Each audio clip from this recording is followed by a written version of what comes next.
We all know by now that a viral brawl erupts outside the No Jumper studio, and suddenly, everyone's an expert on what's going down. Rumors fly faster than a TMZ headline, with some clown even suggesting that Wack 100 was one of the victims. Because sure, why not throw his name in the mix when no one knows what the hell happened? And then, enter Wack, who clearly isn't having any of this circus. He pops up on Vlad TV, cool as a cucumber, and has to set the record straight for all the online geniuses who couldn't wait to drag his name through the mud. I wasn't involved, he says, basically telling everyone that they can take their wild assumptions and shove him. But let's break it down for a second.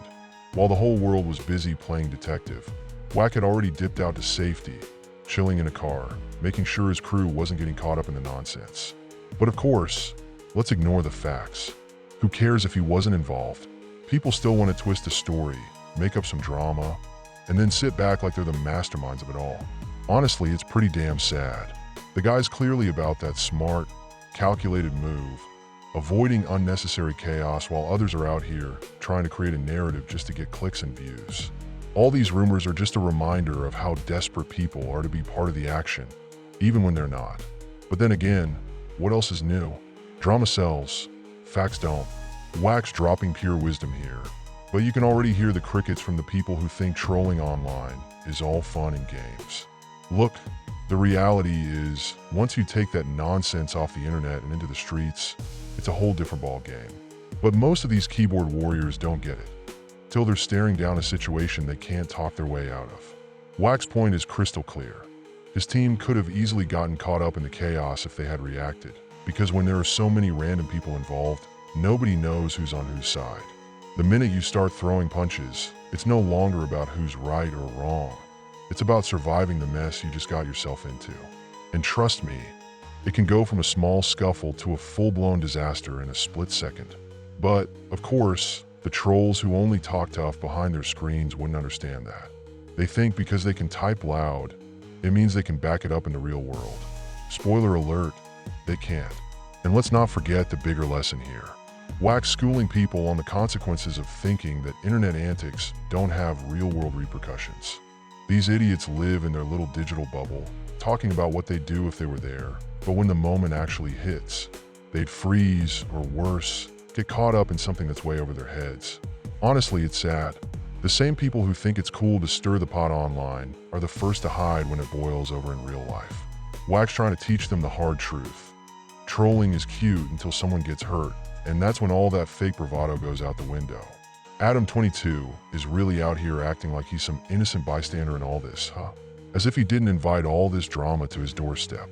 First off, it's his damn facility where this brawl went down, and suddenly he's acting all surprised and concerned about how it's been portrayed in the press. That's rich. Adam's the same guy who practically built his whole career on pushing the envelope, feeding into controversies, and stirring the pot at every turn. Now that the heat's on him, he wants to pretend like he's above it all? Nah man, not buying it.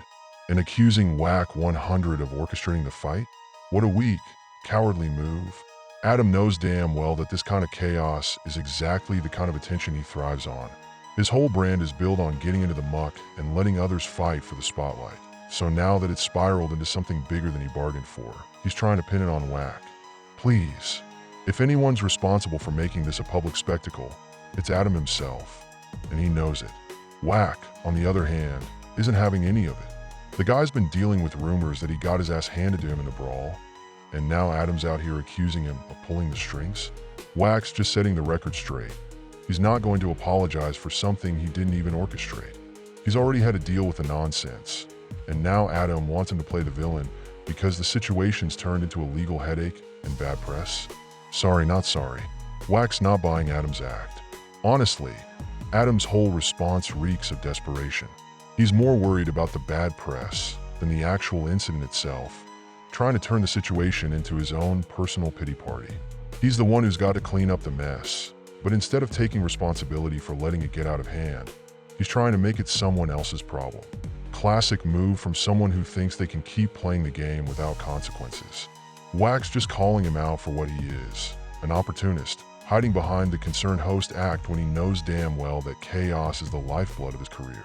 In the end, Adam 22's attempt to pass the blame onto Wack 100 is laughable at best. The fact that Adam's trying to act like he's just an innocent bystander in a situation that took place at his facility is honestly pathetic. We all know Adam has built a career on fueling drama, creating controversy, and turning messy situations into attention-grabbing spectacles. So now, when the inevitable fallout from that chaos lands in his lap, he tries to play the role of the concerned, victimized host.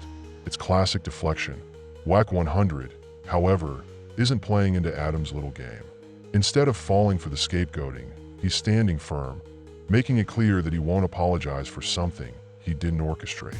The rumors about him getting involved in the fight were baseless, and he's not going to let Adam try to pin the blame on him just because Adam's afraid of the bad press and legal repercussions. Wack's not concerned with the drama. He's just setting the record straight. The truth here is undeniable. Adam 22 invited this kind of mess into his life, and now that it's turned into a bigger problem than he anticipated, he's scrambling to push the responsibility onto someone else. Wack's right to call it out. If you're going to build your platform on controversy and chaos, you can't turn around and play the victim when it bites you back. Adam's response shows just how desperate he is to maintain control over the narrative, but in the end, it only highlights his hypocrisy. Wack, on the other hand, is just playing it straight. He didn't make this mess, and he's not going to take the fall for it. What we've learned here is a deeper look into the dynamics of drama-driven platforms and the consequences of building a career off controversy. Adam 22 has made a name for himself by deliberately courting chaos and conflict, whether through interviews, online banter, or just creating a platform for wild moments. It's all about that shock value, the clicks, and the views. But when those moments blow up in your face, like the brawl that took place at his own facility, the very thing you've profited from becomes the thing you fear. That's when the true colors show. Adam tries to distance himself from the mess, suddenly playing the concerned and innocent party, deflecting any responsibility by accusing Wack 100 of orchestrating it. It's a weak attempt at shifting blame, hoping to keep his hands clean while avoiding the fallout. Wack, on the other hand, isn't buying it. He sees through Adam's desperate attempt to control the narrative. Instead of caving to Adam's deflection and apology demands, Wack stands firm, refusing to be painted as the villain in a situation he wasn't even involved in. He calls out the hypocrisy and sets the record straight. Wack's handling this situation like a pro.